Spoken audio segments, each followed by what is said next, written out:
According to the Kremlin, NATO has allegedly deceived and disrespected Russia by expanding into Eastern Europe, threatening Moscow's interests. And that is how the Kremlin has justified its war in Ukraine. But is there any truth to it? Our correspondent, David Clement, joins me now in studio to unpack that. Now, David, can you explain to us how Russia is arguing in regard to NATO and its expansion? Yes, so the Russian argument here is very much a Cold War mentality. They view NATO as U.S. interests, more or less, and they don't want NATO countries bordering Russia. But what makes the argument interesting is there is a debate over whether or not NATO promised not to expand eastward. The Kremlin and Putin and others who kind of recycle those talking points have kind of long argued that there was some agreement that NATO wasn't going to expand and wasn't going to include countries that, let's say, were formerly part of the Soviet Union. And is there any truth to the claim that NATO promised it wouldn't expand eastward beyond Germany? So the short answer to that is no. The long answer to that is it's complicated. So there have been officials over the years, right? We're talking about an institution that goes back to 1949. We're talking about an institution in regards to NATO where national officials have maybe implied at various points that NATO wasn't going to expand, let's say 20 years ago. But the problem with this argument is it fundamentally misunderstands what NATO is and how it works. So it's a defensive alliance that countries ask to join, not something that goes out and asks countries to join it. And so the idea that Russia could demand that NATO doesn't expand would essentially be saying that all of the countries who may be interested aren't allowed to exercise their sovereignty to determine what their defense alliances are going to be, which is ridiculous because, again, you have countries who ask to join NATO, not the other way around. And so the Russians have framed NATO as an entity that's constantly looking for other countries to join it. They view it as like encircling Russia. But the inverse is true. It's countries who've looked at Russia's aggression over the years and seen value in joining NATO, and then petitioning NATO and its members to allow for them to have membership. And how much has NATO expanded since it started? Yes, it started with 12 countries in 1949, Canada being one of them.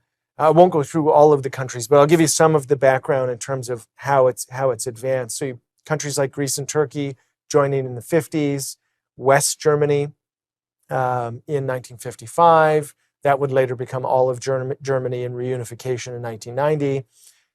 Where it's really interesting is in 2004.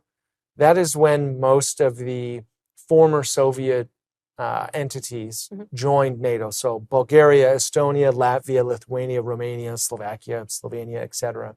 And then more recently, you have Finland in 2023 and Sweden in 2024. But what makes this argument about NATO somehow betraying an agreement with Moscow is if there was ever a justification to lash out, it would have been in 2004, 2005, when those former Soviet territories became part of NATO. It wouldn't be invading Ukraine.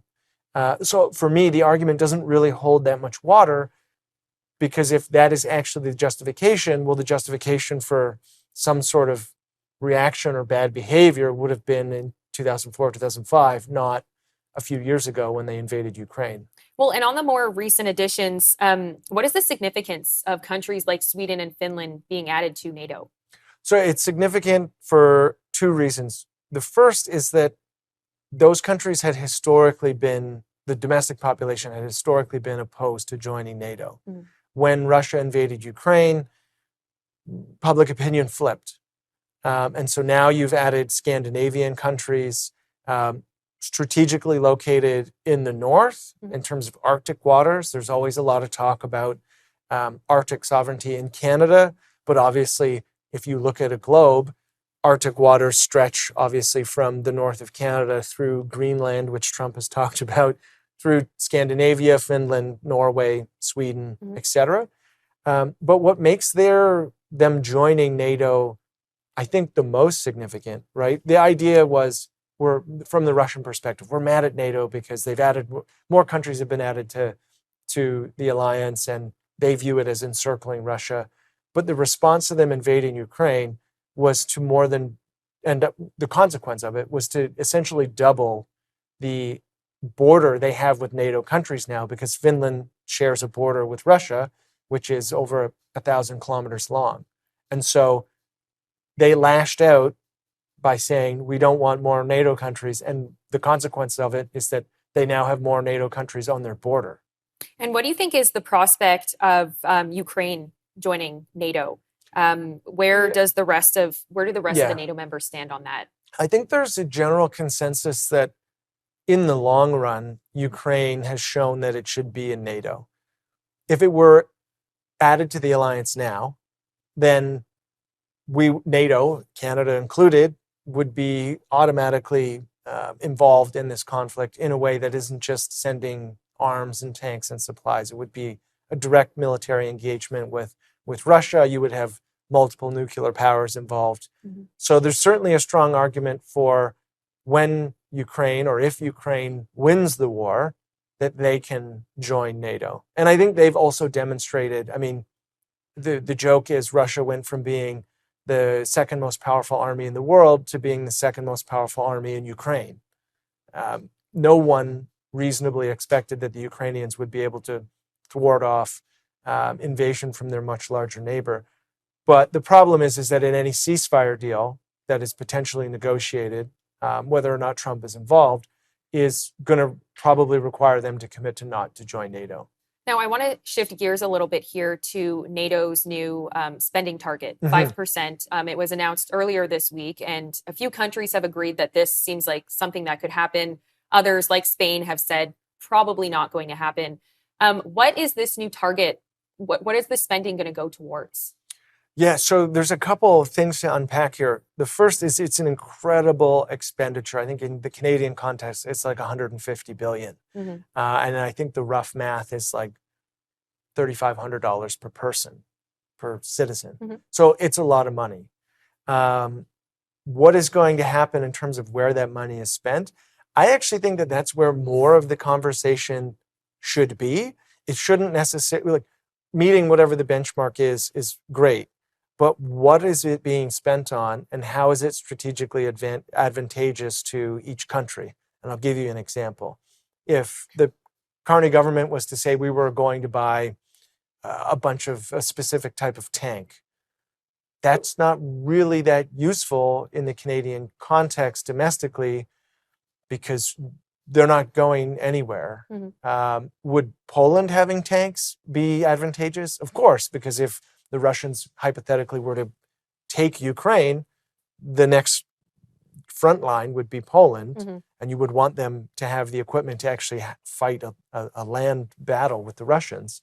So I think what has to happen is a conversation on who, if the alliance is a true alliance, what is everybody spending their money on, and how do they cooperate with each other in that, rather than having a ton of redundancies across the board. And then, as you mentioned with Spain, a lot of post-pandemic national economies are heavily indebted. So they have to figure out a way. It's one thing to say we're going to spend money on a particular project that we like, even though that there's support in Canada. But there is the question of how are you going to pay for it, and whether or not there's wiggle room to increase taxes, or is there economic growth that can be used to get out of the hole that these countries are in. So it really boils down to huge financial commitments. How is the money going to be spent? Are they going to overlap and be redundant, or are they going to cooperate? How are they going to pay for it is the other big question. So that is, I think, where the conversation should go, to ensure that if countries are going to get to 5%, they're at least doing so in an efficient way that complements each other rather than having a series of redundancies. Now, we do have about a minute left, but are there any countries that shouldn't remain in NATO, be it because of spending or because they're not able to hit the target, like Spain, as we've talked about? But what do you think? Yeah, about I that? mean, there have been some who have argued that if a country can't meet the target, that they should be kicked out. Mhm. That creates a bit of a free rider problem because Spain is surrounded by Portugal, you have And I mean, France. Donald Trump has said that Yeah. he will pull the United States out if he feels like countries are free riding, right? Exactly. So in that context, if you're kicking countries out, you maybe worsen the Mhm. free riding problem. And that's actually been, despite his the chaos, it's maybe been one of the positives of what Trump has done, is that he's lit a fire under the national leaders to commit to taking this issue seriously. Well, David, thank you for the time today. Thank you.